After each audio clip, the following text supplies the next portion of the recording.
Hello, sentient beings. Welcome to another edition of Anarchast, your home for anarchy on the internet. We have coming in from near Punta del Este in Uruguay, Zen Gardner of ZenGardner.com. And he's a person that I've just recently met. I've got onto his website recently. It's just ZenGardner.com.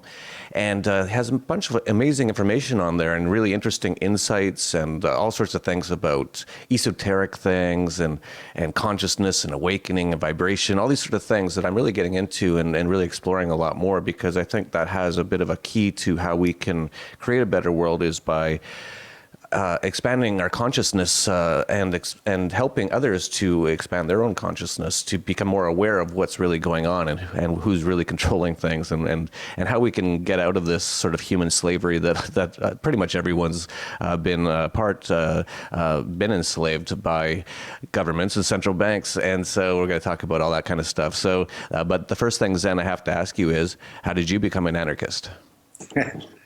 Well, anybody who's half awake is an automatic anarchist, if you ask me. It's one of the first things you learn when you pop out of the paradigm of the matrix. That hierarchy and all this control BS that we're forced to look at, as illusory as it is it's all part of that the hierarchical and dogmatic structuring of humanity just to keep us enslaved, and all of its many mechanisms, as you're well aware of. Yeah. So have you always been into these sort of things that you talk about, or did you kind of learn about them as you grew older? Or tell us a little bit about your background. Well, I in my bio that I put up sometimes, I've gone through what I classify as 5 major changes in my life. And each time it's been a big shift in consciousness. The first time was when I was in college back during the 60s, and I had my wake up via mescaline. I had during that time, psychedelics were really causing a lot of conscious awakening and spiritual enlivenment in that generation. And that took me into mysticism and philosophy. I mean, I went into university with 1 major, and 10 majors later, I went out with Eastern thought, and couldn't get a degree in anything, which I don't regret. But because how qualifications were. But I went, and then after that, I decided to travel the world, and I sensed something was going on. I knew America was about to run into some really big problems, and I got out, and I've visited between 35, 40 countries. I've lived for periods of time in probably about 16 or 17 countries, not just a quick visit, and that really opened up my eyes. That broadened my horizons, and I really encourage people to get out there and see the world, because Americans live in a very insular lifestyle that really is crippling spiritually and mentally in every other way. It's almost like the Truman Show to me in some ways, the U.S. It is. Or like George Carlin said, what did he say? When you come into this world, you're given a ticket to the freak show. And if you're born an American, you get a front row seat. Pretty perfect. But so after that period, I got married when I was in England, and my wife and I went to India for 5 years, and we had our first 2 children there. Our third one arrived in Iran right around the same time Khomeini was arriving. So that was a wild time. Wow. We had to wait until the baby was born while the streets were on fire and things were blowing up. Oh, wow. We were getting warnings under our door, Yankee, go home, and it was pretty wild stuff. But we made were it you out. Just there on like a vacation, or why were you there? I was traveling, and I got a job teaching English, and then I was an editor at a newspaper. I've always been into writing and editing. And then I worked at the TV station in the news department,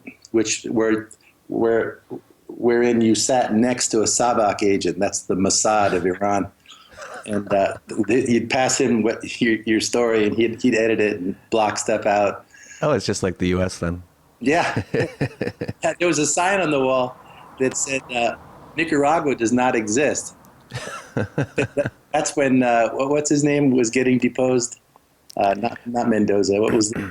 There was a dictator being deposed at the time. There was The whole Sandinista thing. Is that what you're talking about? no, it was the dictator that was in power. It was a U.S. installed guy. It's not Mendoza. Anyway, but it was that blatant. But when you're in that environment, people come to accept it, which is what happened in the United States. And there was a tank outside the TV headquarters and all this stuff. It was pretty wild. We would see the southern Tehran burning on fire, troops going down the road, and on TV they're playing Paris Fashions. Just like today in America. I mean, and if you've lived through a country in revolution, it's very serious stuff because the climate of the country completely changes. There's a lot of fear in the air. There's power cuts, all kinds of strange things. Rumors run wild. So, and I've written about this, that Americans need to be prepared, and anybody who's lived through the East Bloc and other revolutions has tried to warn Americans that, this move towards socialism, and call it socialism, it's just the same game, fascism, they're all the same.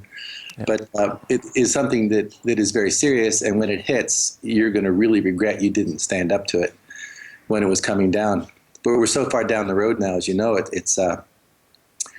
it's very serious times. And but the good thing is people are waking up. If it takes this to wake people up, we have to say so be it, because people are so lulled to sleep in their materialism and their false worldview that if that's what it takes, well, maybe that's a form of love, because people need to wake up. And once you do, you're living in the now, and everything that happened in your life leading up to that was worth it.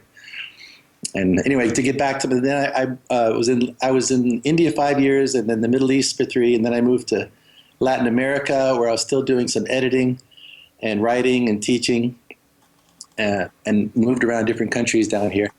So I got to know it and really love it.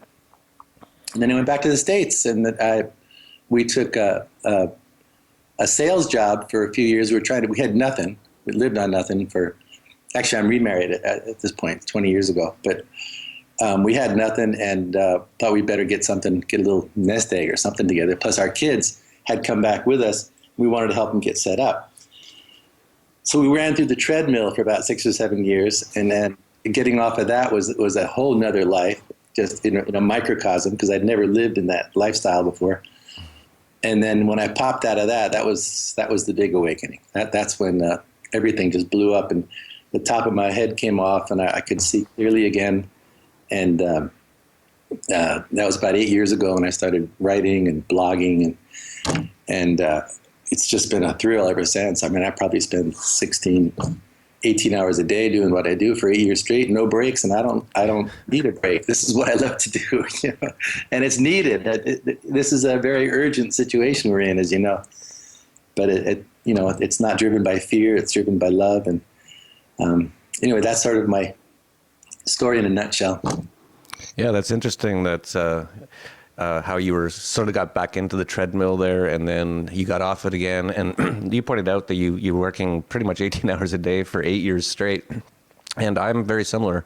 I pretty much have done the same thing for around 6 years now, just every single day, all night, except for when I'm sleeping or eating or with my family a little bit. But otherwise, I'm just working, but I don't consider it work like you. I consider it a passion that I love to do what I do. I really feel good when I hear that people say that I've awoken them to something that they didn't know, and it's really helped them, and that's really fulfilling. And so yeah, and it's really interesting too, because we have a lot of audience that are in the U.S. and they're more awake than your average person for sure, because they're watching this, but they still haven't taken that leap to get out of the U.S. And so maybe you can give some people some perspectives or advice on how it was for you, and what just general advice on escaping America.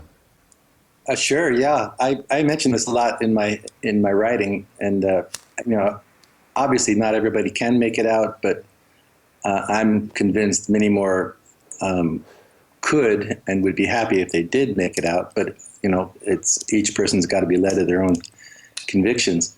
But it's I don't know if you've heard this statistic, but I think only 5 to 7% of Americans even have passports. Yep. That to me is absolutely, blinders are on and over the eyes, because at least have a ticket out, at least have the ability to get out, cross a border in an emergency, which may or may not be open by that time. As you know, the razor wire is going up, and it's getting worse every day, and more conditions and all these draconian measures they're making. But I would suggest people step out and explore. Go if you haven't been out of the country, go somewhere. Even just go down there, cross the border down to Mexico, and taste another culture.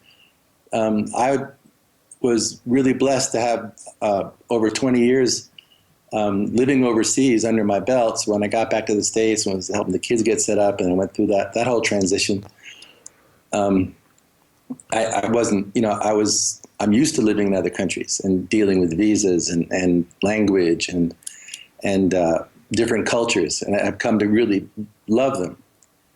Very deep cultures of the Middle Eastern culture. The Arabs are just fabulous people, and unless you live with them and eat with them and get to know them, people have the media picture in their minds that everybody there's cutting off people's arms and hands, and it's so completely contrary to the nature of the people of that region.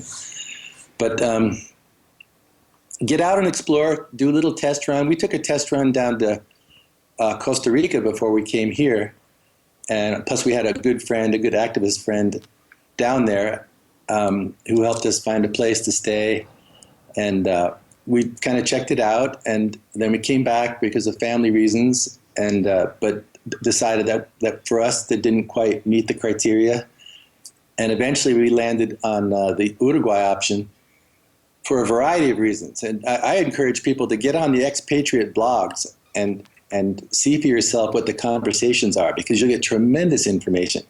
And this wasn't the case years ago. When I first traveled, there was all you got with these little handbooks from the U.S. Embassy or travel guides, right? Travel alerts from the CIA. Not all their fear porn, but there was good travel, Europe on $1 a day and that kind of stuff. But now there's tremendous information, and you can actually hook up with people, and people will help you get set up.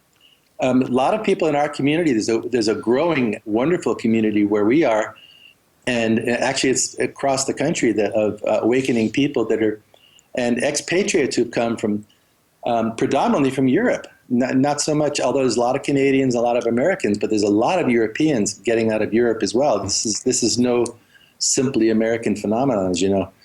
And people get in contact through the blog or through a friend, and when they arrive, we help them get set up. They can stay with people, or they can we'll show them how to find a rental and what all the rigmarole is you have to go through. And each country has its own visa requirements depending on your nationality, but they're not that difficult. They're welcoming people coming from the north because they know they're going to bring money with them. But they're a much more welcoming society in general, the Latins. And but there are people already in place that can give a hand. So people don't need to be so scared, but at least take a look. That's what I'd say. Poke around a little bit, study up, and really get in tune with what you think are your requirements, and be open. See how you're led. This was the way we found Uruguay. We were considering it all along, but we were about to go to Ecuador. And probably in the last 2 weeks, we were getting all set to go. Wham! It just, something turned us, and we knew it was here. And ever since, things just have been nothing but synchronicities, opening doors here and finding people, like-minded people. Even finding people here that have been reading my site for years. And that was a shocker. I mean, I didn't even tell people what I was doing for the longest time, because I was just wanted to keep my anonymity and keep the man off my back. But it's at the point now that we got to come out with both guns blazing, because we're at a very serious crossroads, and it's time for people to hook up, meet each other, work together, establish community. Like your wonderful event in Acapulco, that's just a dynamite type of venue. I'll be attending one in England in mid-May, and they got some really, really neat speakers, and people can look for it on my site. There's an announcement, but it's all about engendering and encouraging community.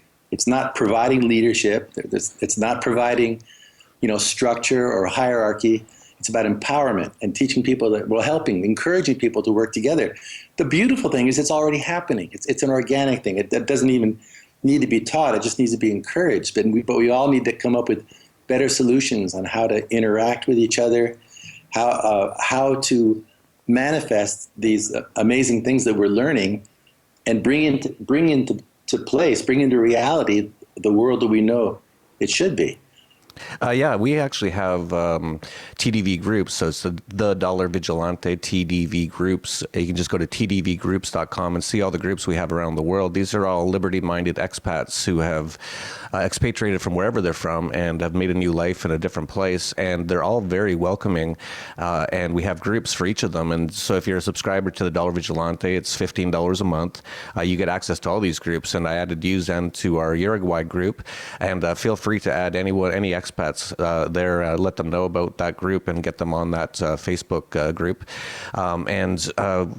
We have them all over the place, and the Acapulco one, because of Anarchapulco, which we're going to have again next year. We don't know the exact dates yet, but it'll be end of January to end of February next year in Acapulco. Hopefully you can make it up for that. And we have so many people coming down to Acapulco now, and the Facebook group has hundreds of people on it now. Like you said, people are just very welcoming. If people need help, people have all these questions. How do I get there? What do I need to do? And people help them out because they've gone through that same experience. And we've got those groups all over the world. So take advantage of those if you're interested in that sort of a thing. And let's get into, you brought up that things are getting very serious now, and I feel the same way. And it's sort of funny that you said that we can't just sort of couch our terms too much anymore. And I feel the same way. Like, I felt like 5 or 6 years ago, we'd be kind of gentle and say, hey, maybe there's going to be a problem.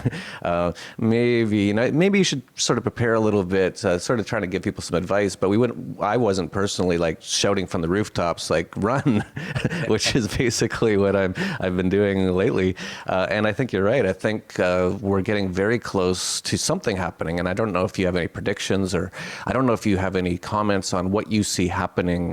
Like, what's your view on what's going on right now? Well, the interesting thing is that the mindset right now tends to be that there's going to be some big event that's going to bring on the next phase, call it martial law or closed borders. And that, but really incrementally, it's already happening. It's already here. There's nothing to look forward to. It's already here. So every day in the news, I'm sure everybody viewing this and your readers, they're aware of the daily fright, in the news, the daily travesty, the police beatings, wanting to, who is it? PayPal wants to put a chip in you now in order for you to pay, and the story of the FEMA camps, putting the homeless people going into FEMA camps in South Carolina, and they're chipping them. If they receive the chip, they get benefits. That's the story. I mean, I haven't confirmed it, but I've seen it from a few sources.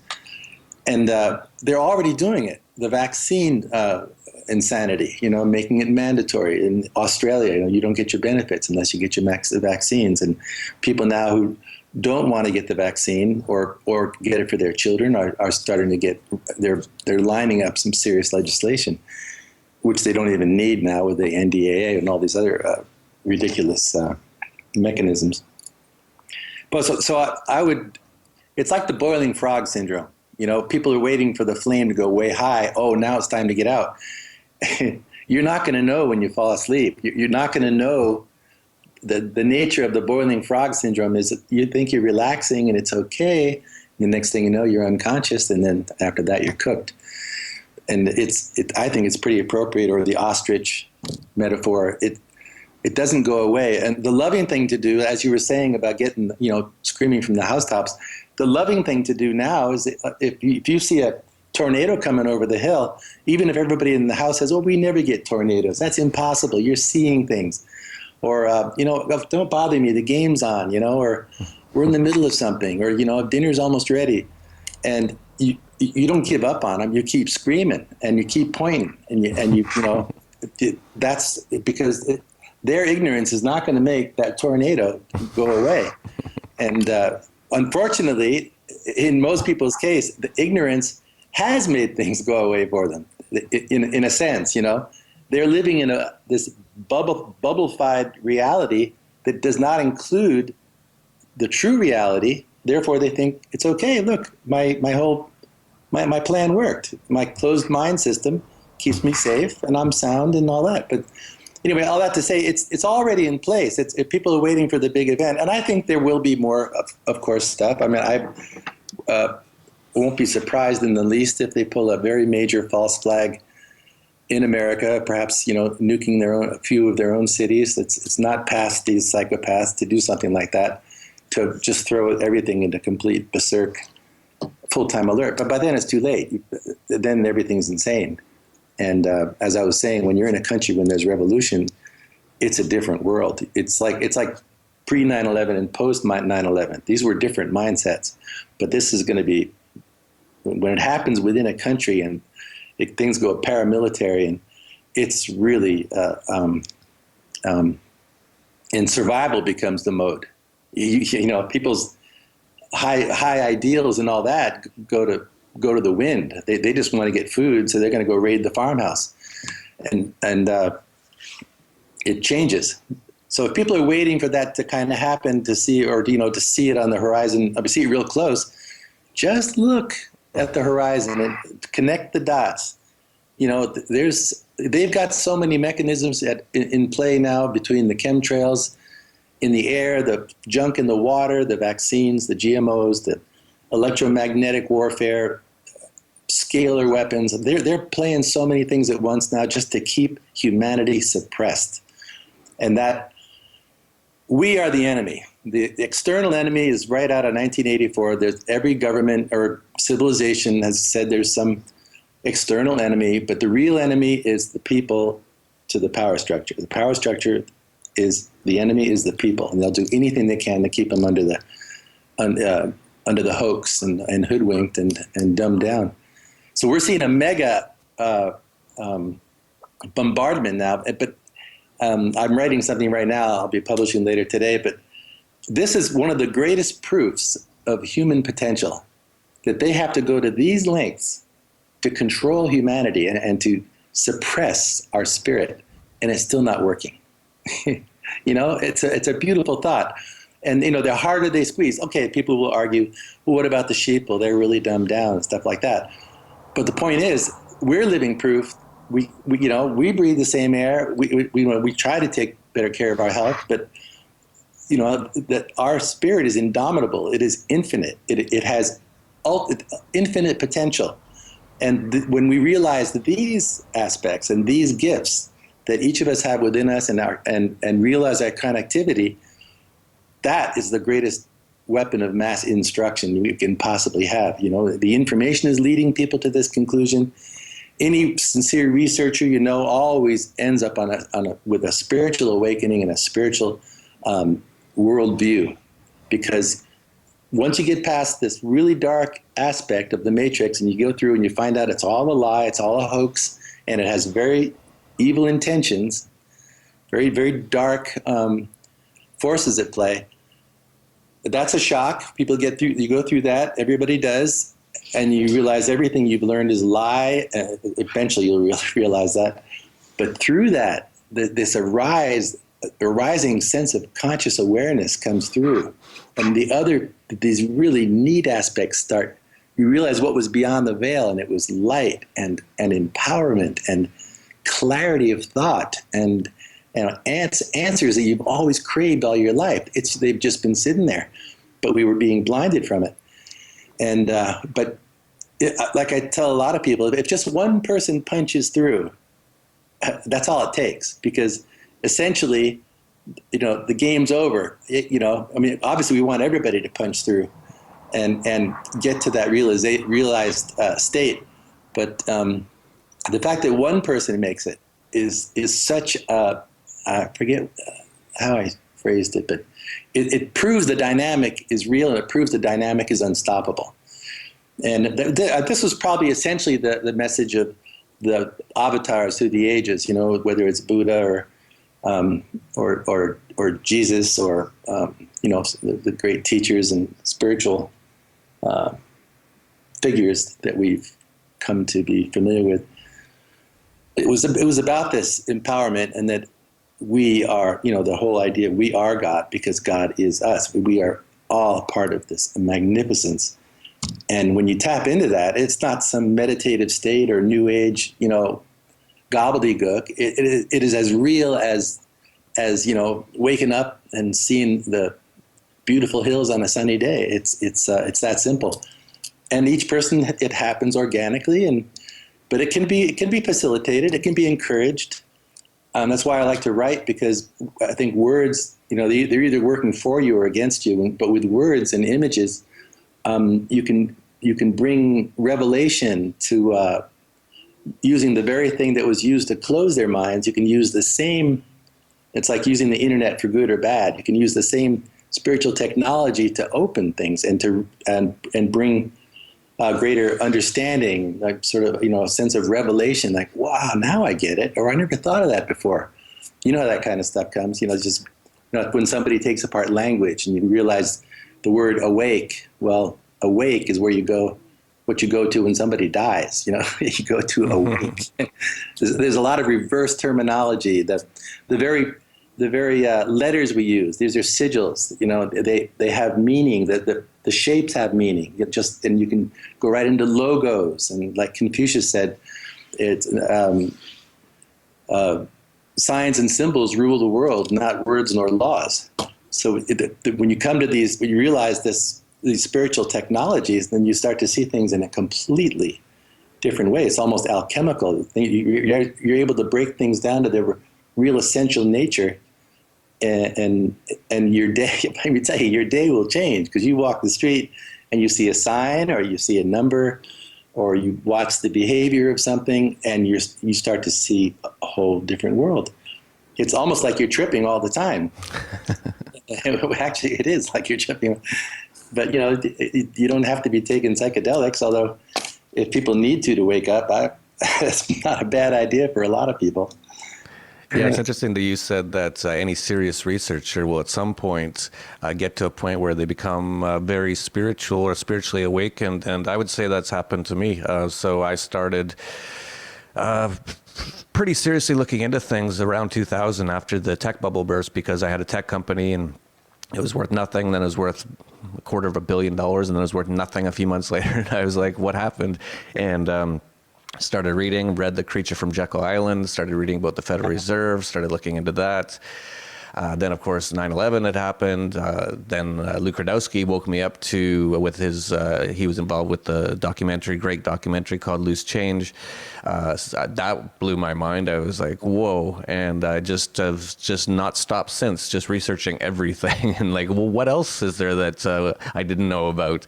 And just go further and further. And I've gotten to the point over the last couple of years that I kind of sort of understand what's going on now. And I was starting to feel a little bit kind of unfulfilled at that point. And I was like, there's even more. I know there's more, but I can't find it. And something led me to start getting more spiritual, start meditating and doing yoga, trying to get inside, not outside so much, trying to discover what's going on outside of or inside of me, or get more introspective than just looking at the outer world, the physical world. I've even done ayahuasca. I did that about a month ago. I'm even thinking about starting an ayahuasca San Pedro deprivation tank sort of healing center here in Acapulco. If anyone's a shaman out there and wants to get involved, let me know, because we could use a few. So yeah, I've been going down this road, and that's why I guess I came across your site probably 6 months ago, I would estimate. And almost every day for a while, and this is how you get into a site, I was learning something that I I totally did not know about. And the more that I read about it, the more I learned, and I'd go off and do my own research and see, is that real? Like, holy man, I didn't even think about this way of thinking before. And so I've been definitely going down that path lately, and it's been very interesting for sure. And I agree with you. The more that you learn, the more awake you become, your consciousness expands. You can't really walk down the street without noticing things that you never noticed before, and seeing how they're all tied in together with all this things going on. Now, what's going on? That's the whole big question. Like, what's really going on here? What is this? Let me ask you this question. You say that there's definitely an entity, or there's people, or there's things that are definitely trying to lock down humanity. And I see it as well. I call it just the government, but I think it's more than that. What's your take on who are these people? Why are they trying to control us all the time? Like, for me personally, like, I don't want to control anybody. I just never. Why would I want to? That'd be boring, pretty much. Oh, look at all these people in control. So, like, I'd rather just, learn and love and all that kind of stuff. So, what's wrong with these people, and why are they doing these things? It's like when you hear about somebody wanting to be a leader, or desiring, an office of such and such, immediate suspect for a psychopath. But it doesn't mean they all are, but especially in government, my goodness. Unless perhaps local, I don't know. But have you studied it much? Did you see some of the articles about Gnosticism and the archonic influence? Have you seen I'm just getting into that kind of stuff now. The more I learn about Gnosticism or Gnostics, it's very interesting to me. It's definitely something that I need to explore more. But no, I don't know a lot about that. It's John Lash has an excellent site called metahistory.org, META history, and you can learn about it. He's really gotten into the Gnostic. They're called the Nag Hammadi texts. And these were only found, about 70 years ago, I think. And they've since been translated. And what's amazing about them is they predate the Bible, and you can see from studying this, and I'm no expert on it. There's a lot for me to learn about it, but you can see how these the texts that have been accepted and passed around and stuck in your hotel room drawer, things like that, have been extrapolated from the original teaching and then twisted and perverted. And most people know that the Bible was completely, whatever it was completely overhauled, like around 1330 AD, I think, in Rome. They took out reincarnation that was in the original books. They took out, they added all kinds of junk. They left in stuff that was, had enough truth. You can't make it, you got to make it, we're hungry for it and make it somewhat believable. But the story of the Christ figure, according to the Gnostics, as I understand it, was that he was aware of the fact that, according to Gnosticism, there's forces called archons that are behind the scenes. That are like a parasitic sort of entity, and they work sort of like along the lines of a mind parasite, and that these had invaded humanity. And I guess the archons are the higher level powers, but this character Jehovah is actually an archon. And if you read his history in the Old Testament, how much of a bloodbath that thing is, and this whole thing, or like George Carlin says, he does all these nasty things, but he loves you. He's going to go. And he needs money. Yeah, he needs money. But you plug in some of this system of interpretation. I like to look at the whole range of what's out there, and I'm sure you're of the same mind. It's really sort of, I talk about this a lot, but I give things what I call the spaghetti test. I study, I learn, and I kind of throw it up against the wall, like when you're in when you're in college and to see if it sticks, if the spaghetti's ready. And ideas, information, sources. Some people, you're really into this whole thing, but then all of a sudden something distracts you, or you sense something a little bit strange, and you sort of move on, and that spaghetti thing falls off the wall. And then and some stuff sticks, and then some stuff you're just not interested in anymore, or it just stays in your part of your learning wall, of previous information. And some stuff you come back to 3 or 4 years later, and you go, wow, I saw this video ages ago, and it looks like brand new to me now, and or I understand what that says.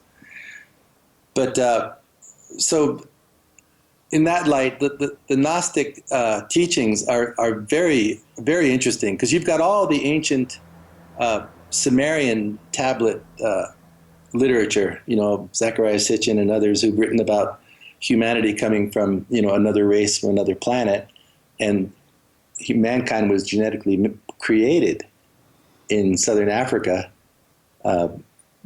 Most people say now where they had, according to those tablets, there was a mining operation for gold, and their own people rebelled, so they created a clone, which was the Neanderthal, not Neanderthal, the hominid, what today are called the Yeti, or the abominable snowman, which still exists. Every country still reports sightings. That's about as far as that animal evolved, but they took that and they genetically altered it to create human beings. And as you can look at a human, I mean, we're not made to be exposed to the sun. There's hardly any hair on our body. We're a very strange creature to be living on this planet as an organic creature. Whereas you look at a Yeti or a hominid, and they're covered in hair, and they're built, they're built for this environment. So that's very interesting stuff. So for me, the Gnostic teachings sort of intersected with this, to adding another angle to it about this parasitic force. And one doesn't necessarily preclude the other. There's a lot of information. There's humongous amounts of research on alien influences, alien races living amongst us. So it's really, you can't nail down the big picture. It's like that thing, you can't nail Jello to a tree. But as these different forms of teaching and understanding come into our consciousness, it's like a CPU. It processes information and it doesn't really understand it all. Or like Socrates said, the sign of a wise man is to take information in without thinking he has to believe everything. You can process information. And that's what's happening to humanity, this bombardment of information, this vibrational change going on at the same time, because something else is happening. There's really something amazing going on. And but learning these different areas of teaching and digesting them is how we sort of begin to form a clearer picture of our origins, and it invariably leads to the question you started with: what is behind this? So, are these archonic influences? Are they mind parasites, and are they looking for willing hosts, people with a craving already to dominate others? And then these things come in and make them go completely dark, where they're willing to do mass sacrifices, mass murder, do anything. They love suffering. Or what you can do then too is you can take the spiritual principles of the Muslims. They call them the jinn, the demons. The Judeo-Christian teaching of evil spirits and the devil and Satan. There's a picture. Something's in there. However you want to describe it, or whatever kind of school of thought you use to find your understanding, there is something really nasty, and it's not necessarily in plain sight. It's some people talk about the reptilian influence, which is a lower density form of being that is actually just outside our dimension, but can pass into our dimension under certain circumstances, which is why so many people have reported seeing them. But it's something along those lines. You can't. Any one of these will point to the same ultimate reality, that there is a very dark influence, and there are people willing to take this influence on. Now, in order for them to get recruits, they will put people through horribly traumatic experiences. The children of the elite are known to be horribly tortured, sexually abused. They witness horrific events, and they create an altar, or if not several, and they use this now rampantly throughout society. Especially, you'll see it in Hollywood, but it's all over. Where there's one part that looks like it's a natural person, but there's another part run completely off this bad energy, so they can hide. And that whole world of the mind control aspect really needs to be studied by everybody. It's a nasty one. It's just like satanic ritual abuse of children and actual sacrifice and the horrible things that those in that area of the dark lords. We must be aware of it. You don't dwell on it. Have a good bath afterwards in positive information, but we have to be aware of it. And mind control is a very important one. And it can be done either spiritually through these other influences, or it can be engineered. But basically, these are the same types of forces coming together. And it's said of the archons that they are very jealous of us. They do not have our capability for consciousness, for love, for all the gifts we have. And so they want to take us over. And they want to ride in us and slowly get rid of our humanity, but try to adopt part of it. And if they can't have it, they're going to destroy it, which is similar to what happens in Israel. You've got something called the Samson option. If they're ever in danger of losing, they'll just take the whole house down with them. That's a known thing. So that is as psychopathic as it gets. There's zero love, there's zero empathy, and it's that's what we're dealing with. And that's why people can't imagine that these things I'm saying are true, because they have nothing of this in their heart. They think, how can people be like that? How could our own government do 9/11? Why would they poison our food? I mean, why would they? Are they really trying to change us by nanotechnology and screw with our genes? Yes, they are. Deal with, get a hold of yourself, get a grip, and come to accept that, and then move on, because that's what we're up against. It's serious stuff. But yes, there's definitely spiritual influences. We only see this little band of light.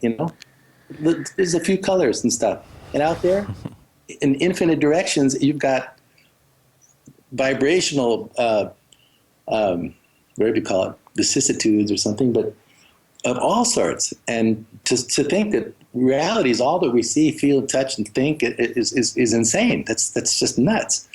But that also, if we realize that proves that we have something in us that can tap into all this.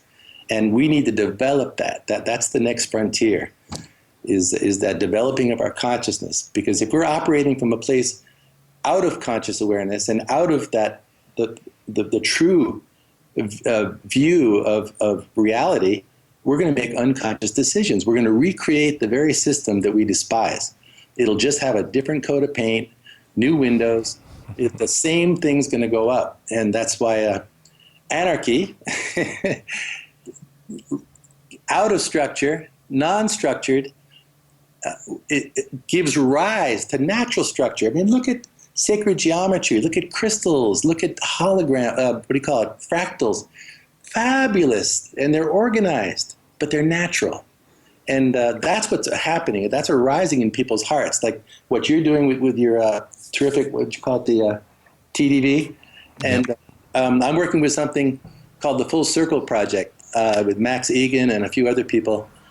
And it's a similar thing. We just want to create a hub where people can network better, just facilitate things, encourage people. And so people can get in touch with each other more easily, and similar to what you're doing. And there's other people doing this. The more we can do this, the better. People need to get in touch with each other. They got to find it in their neighborhoods, especially with this storm that's coming. You're going to want to know everybody who's awake in your area. And we're going to have something on our website where there's a finder where you can find people. But what you're doing already, and what we're trying to do already on our forum, is the same thing. Get in touch. Anybody live in this town? What are your interests? Because if they went to that site, they've got this in mind. They've got this hunger for networking and empowerment. And sorry, I'm banging the table. I do get excited. Yeah, it's all very interesting, and that's why this conversation has gone on for quite a while, because I could talk about this forever. And one thing that you brought up was about consciousness, and it's been amazing to me since I've been more and more awake and aware of what's going on, watching others who aren't awake yet. And for example, 9/11, you brought up 9/11, like, if you look at it, if you honestly, rationally look at it, if you just sit down and look at what happened, what the U.S. government said is physically impossible and just not even close to the truth. Yeah. But you can meet like someone who seems really smart, like an incredibly smart, very smart person in whatever fields they're in. They're just very smart. And you can say, hey, 9/11, not what the government said. And they'd be like, you're crazy. And they wouldn't even listen to you. And you could go, well, how did 2 planes knock down 3 buildings? Yeah. And they're just like, well, they did a report. It's like, have you read the report? They didn't even mention the 3rd building in the report. And they're like, well, I'm sure they wouldn't lie to us. And it's like, you're sure of that? I'm not sure of anything. And you're sure that the government's not lying to us?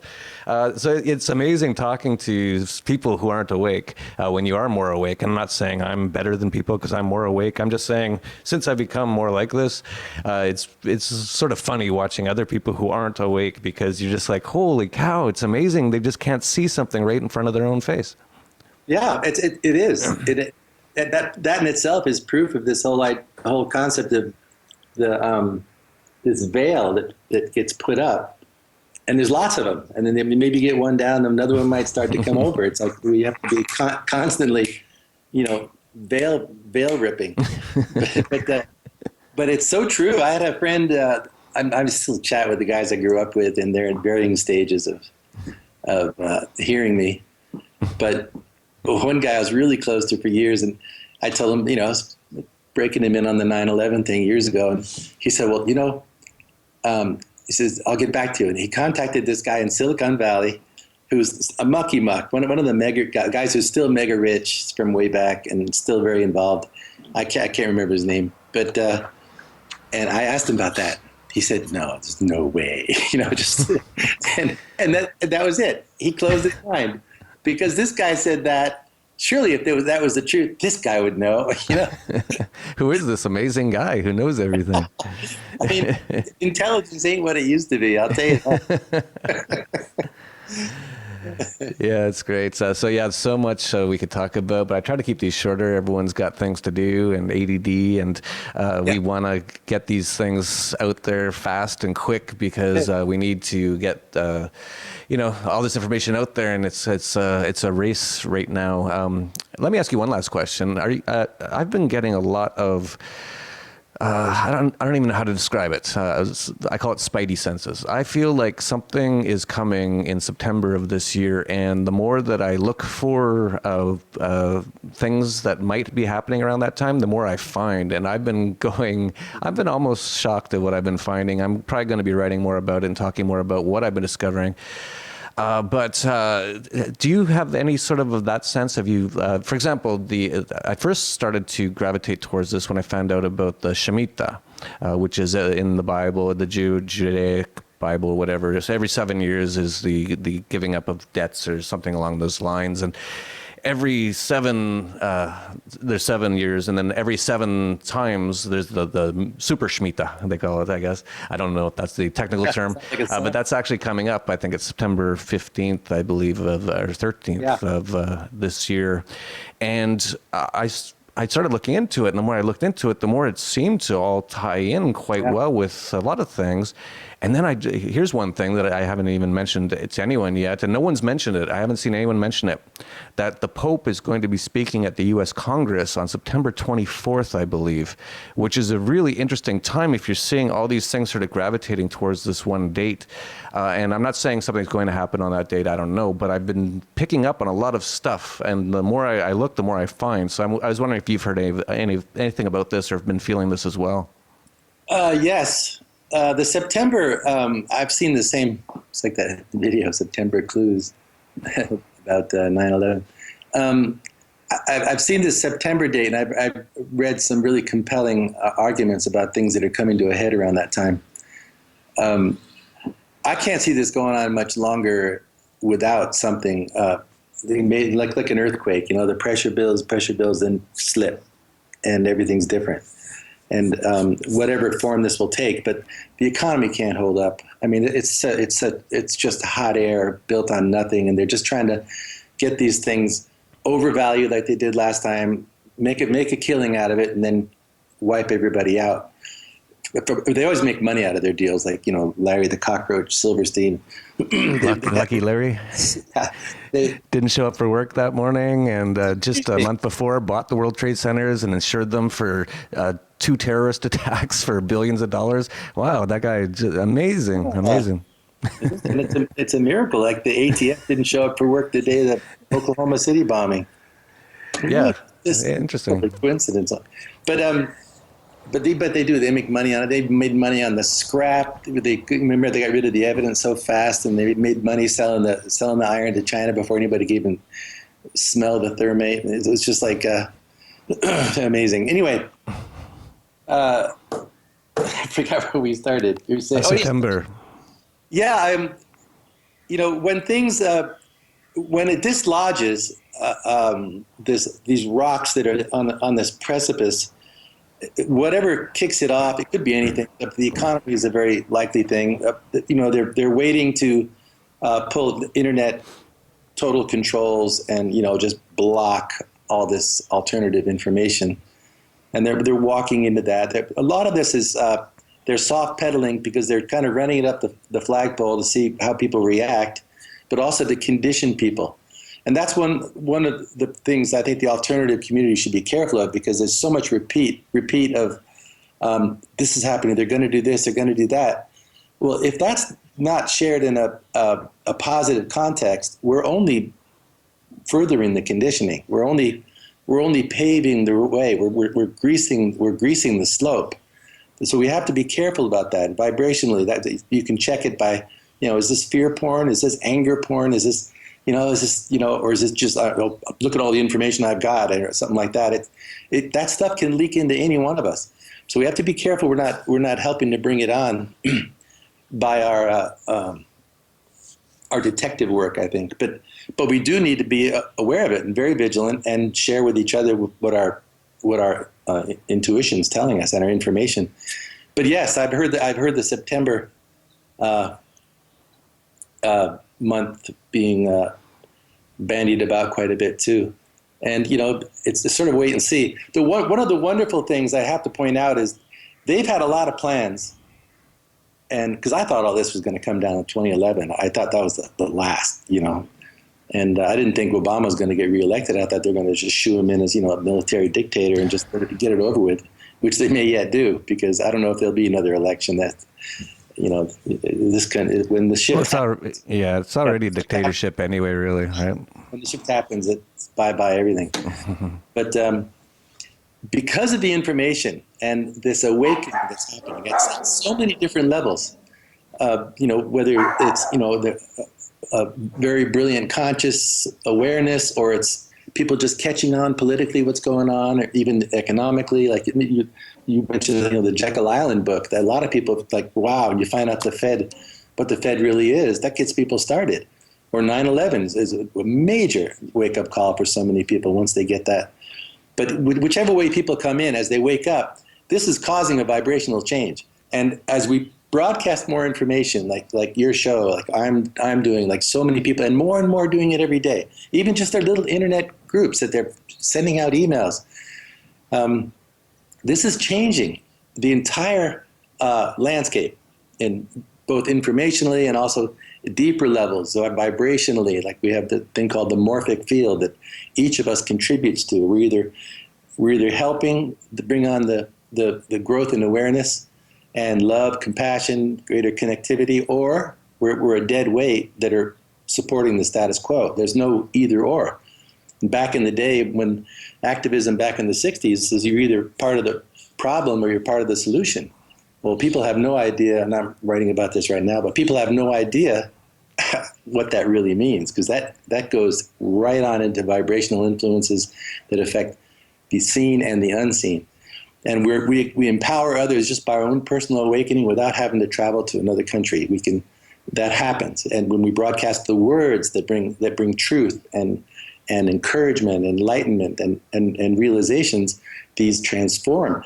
And because of this awakening, which, Zbigniew Brzezinski famously said that considers a problem, and he ended up that speech that he's called the Global Political Awakening. He says we have a problem. It's harder to control people now. And he ends that speech by, have you seen this? Yeah, I've heard him and also John Kerry say that this internet is making it really hard to govern. But Brzezinski ends up saying, it is easier now to kill 1 million people than it is to control them.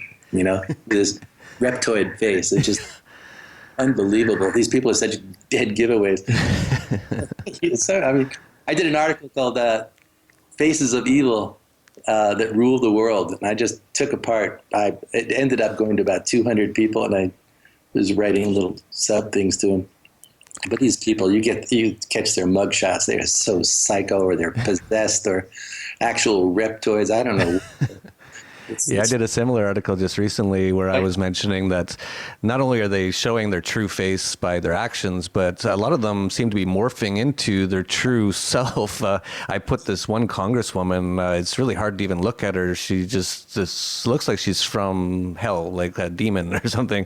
And then I put, of course, Henry Kissinger and David Rockefeller, that one famous photo of him where he pretty much looks like a lizard with like fangs almost and like blood in his eyes and stuff. Like, you see the pictures of his grandfather? He looks like a mummified. There's the original Rockefeller. He's got like a mummified, skin-stretched face, and his lips are just. Oh yeah. It's like creepo. Anyway, I didn't interrupt you. No, I was just mentioning that. So yeah. Send that to me. Yeah, sure. I'll send it over. Yeah. Great stuff. You do so much great work. Why don't you let people know where they can get your work, anything else you're up to, anything you want to comment on as well? Well, I just wanted to mention that what I was leading up to, I tend to go all over. Go ahead. Yeah. Because of this awakening, we are screwing up their program. A good example was the first Syria invasion. Remember, they wanted to go in great guns, do another, Iraq, shock and awe type of thing. And the world went off, led by the alternative community. And it just went viral, and political people stood up against it. Community activists said, you're not going in, that's it. You've done enough war over there. And they backed off. Now, of course, they always have another way, so they created ISIS, and, they've made a complete mess of the whole area, and nothing even makes sense as to what they're doing. And now poor Yemen is getting slaughtered by these devils. But it's showing who the Saudis really are, so it's about time people realize that. But we pushed them back. They're having to make modifications. Boston bombing, wham, the next day everybody knew exactly what really happened, and the research, and you find the crisis actors, and then the same crisis actor was at Sandy Hook, or vice versa, and it's some kid who was in a crisis actor in this thing shows up on a Pakistani photograph. You ever see that kid?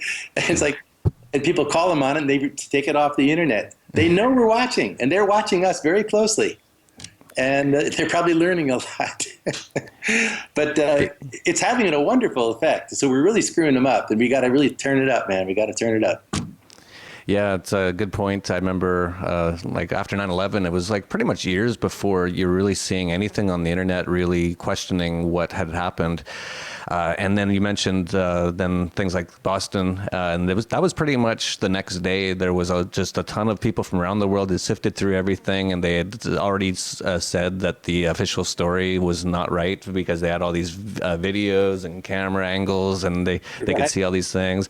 Sandy hoax as well. That was just a couple of days, and now it's like what was the most recent one that they did? I can't remember. They do them all the time, but whatever it was, I just remember it was like an hour, and there was videos all over YouTube about how this was staged, and they had all the proof.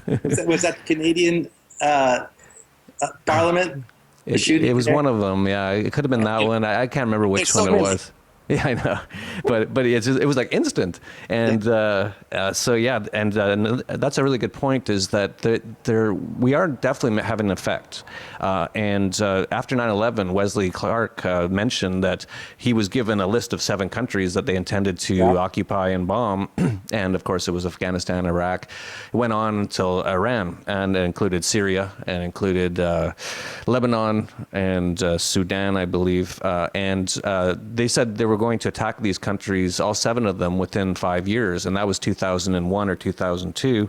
It's now been 13 years, and they've only hit about 4 of them so far, and they really had a hard time to get the Syria, but they finally managed to do it by putting up some fake videos on the internet of in some Hollywood studio, some guy chopping people's heads off apparently, but they didn't even show that, and that apparently, okay, go ahead, bomb them, but yeah, so it's really interesting that we're definitely having effect. So if you're watching this, if you're listening, pay attention to what's going on. Spread this information.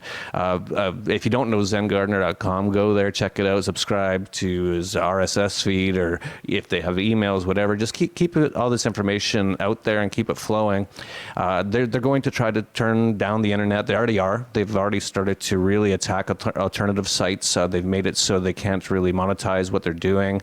Luke Rudkowski of We Are Change, he has millions and millions of views on YouTube. He used to make a decent income from Google ads, and they pretty much shut that off recently. Antiwar.com, the same thing. The very another anarchist site that is against war, which I don't know who's for war, but they made it so they couldn't monetize their ads anymore. So they're doing it from all sorts of different angles, but just keep this stuff out there, keep it flowing, share, download it to your computer in case they turn the internet off, that sort of thing. But definitely just keep it going. I think we're winning the war here, and wouldn't it be great if we actually won? I don't know if you can ever win, though. I think this is just this ongoing sort of struggle that is part of life for some reason that I don't understand yet. But you know what? We've already won in the real world. We're already there. When you realize that when you wake up, we've won. What's playing out here is its own movie, and I tell people, don't be attached to the outcome. In other words, if you're looking for a manifestation of winning in some form, you're going to be disappointed because it's not going to meet. Your mind cannot conceive what really winning is. Not that we don't want to see these, horrible slaughters stopped, money, gone, and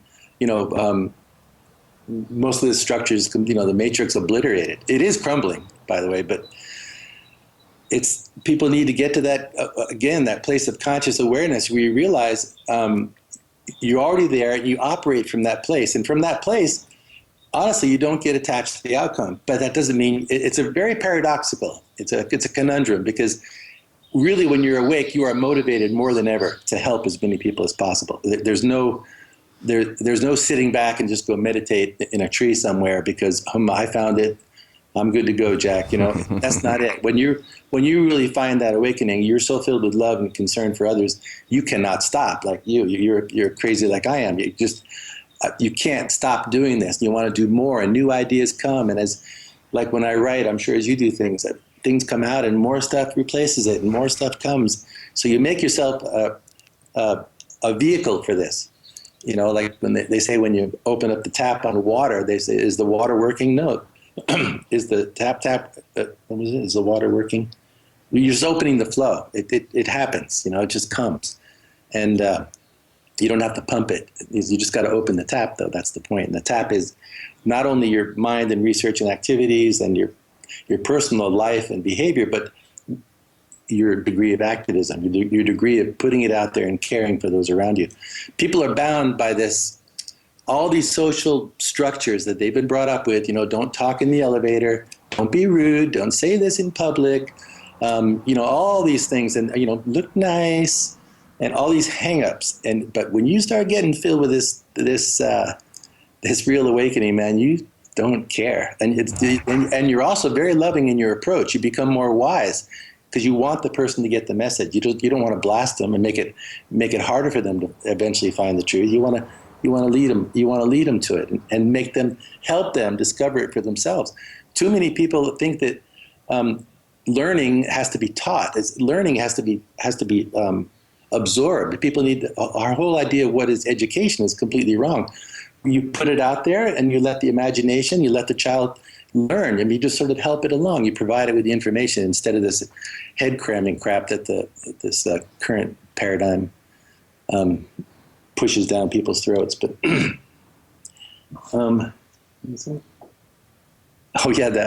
wrote down a note when you said Google AdSense. The day after Sandy Hook, I wrote an article about it because it didn't smell right, and I didn't.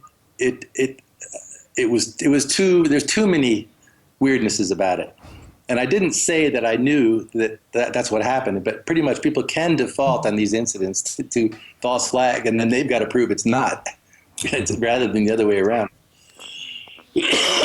But I put up this article, same day, boom, Google AdSense lopped me off.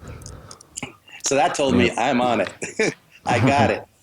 And so my son, who manages the site, he groveled his way back in because we just make a pittance. We just get by. We're living on fumes, and you got to pay the bills.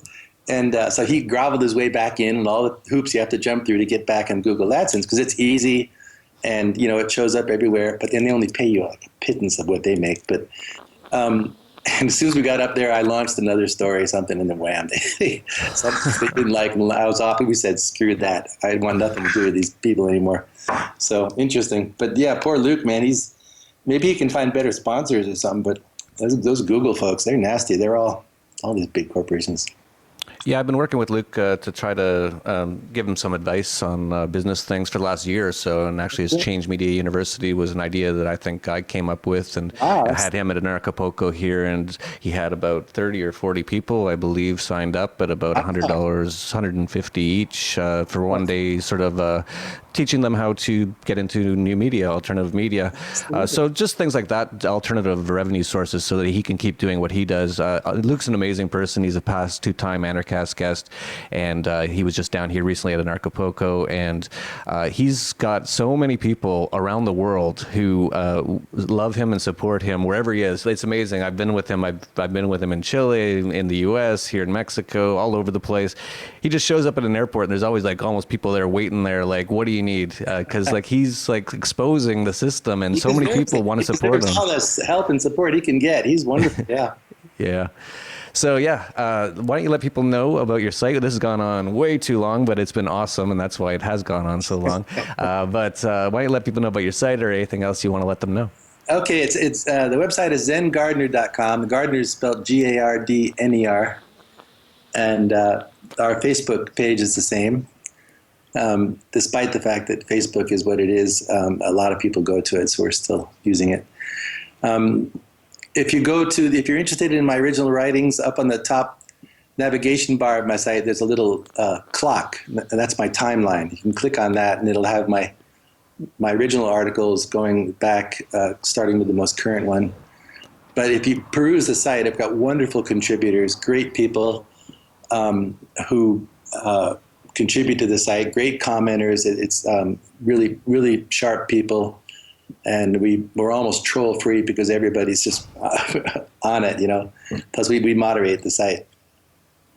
But I like to encourage new writers. People have articles, send them to me that are to help get their voice out there. A lot of the contributors on my site were commenters, and we started corresponding. And I said, "Man, you really know how to write. You've got this. Why don't you put something together?" They started writing. Two of the guys started making videos.